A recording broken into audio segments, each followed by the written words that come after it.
Okay, we have another integral here today. This one's from the MIT Integration Bee 2014 problem 17. We have the integral of -2 over x cubed minus 6x squared plus 11x minus 6 dx. Okay, the first thing I really need to do is we need to factor this denominator. The only trouble is sometimes cubics can be hard to deal with. We could use the cubic formula on this, but it's a terrible idea, so we're not doing that. One of the first things I look for is if you can easily spot a factor, one thing that we can plug in for x to make this 0. Then what that allows us to do is turn this into a quadratic. One thing you can do is actually just for a first check is add up all the coefficients. If you do that here, 1 minus 6 plus 11 minus 6, that all equals 0. And so what that tells you is 1 is going to be a factor of this. So one way we can break this up is we can break it like we can break out an x minus 1 here. You could do polynomial long division here, dividing x minus 1 into all this to get the rest of it. I almost always skip long division, and we'll just do it again because it's pretty easy to kind of backtrack.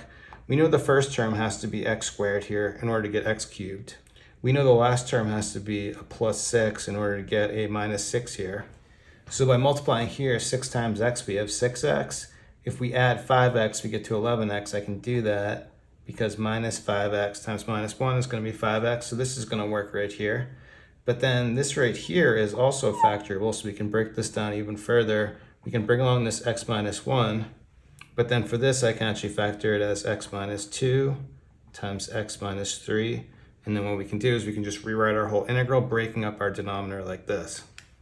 And now here with the rewrite, this is perfectly set up for partial fractions on this. This is pretty nice because we have all linear terms here. It's going to be easy to use the cover-up method just to find our constants over here. We need to find a, b, and c.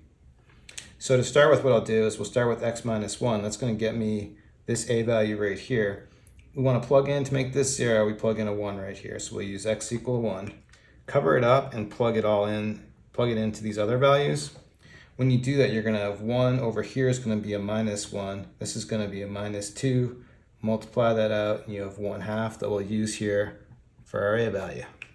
Next, focusing on this middle term here, in order to get our b value, we can just plug a 2 in here, cover that up, and plug it in here and here.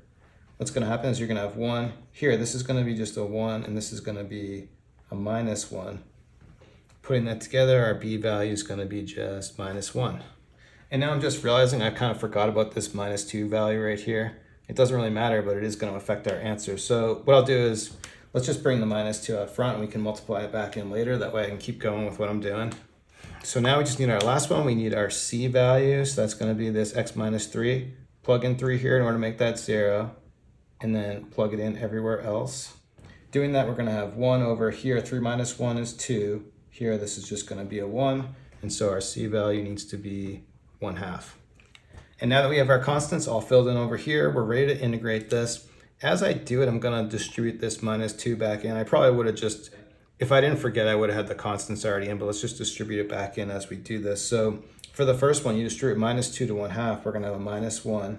And then integrating 1 over x minus 1, that's just going to be natural log absolute value x minus 1. Then for this next one, distribute minus 2 to minus 1. That's going to be a plus 2 natural log of this value x minus 2. Then for the last one, minus 2 times 1/2 is minus 1 natural log absolute value x minus 3. But one thing I can do where we have everything natural log, I can use log properties and kind of bring all this stuff together. And also with this 2, we can bring it into the exponent. So let me see if I can put everything together. First, we have a positive sign, so this is going to be in the numerator. We'll square this. We're going to have natural log absolute value x squared minus 4x plus 4. And then here, because both these have minus signs, we'll take it into the denominator and multiply them together in one step. So this is going to give me x squared minus x minus 3x is minus 4x. Minus 1 times minus 3 is plus 3. Add a plus c, and that's it. And one note on this, you actually do need absolute value because there are some values where this can be negative, even though most of the values are positive. Not that MIT really cares because they don't require absolute value, but just for completeness, I try to keep the absolute value on there. Anyway, that's it for today. Thanks everyone for watching. Have a good day.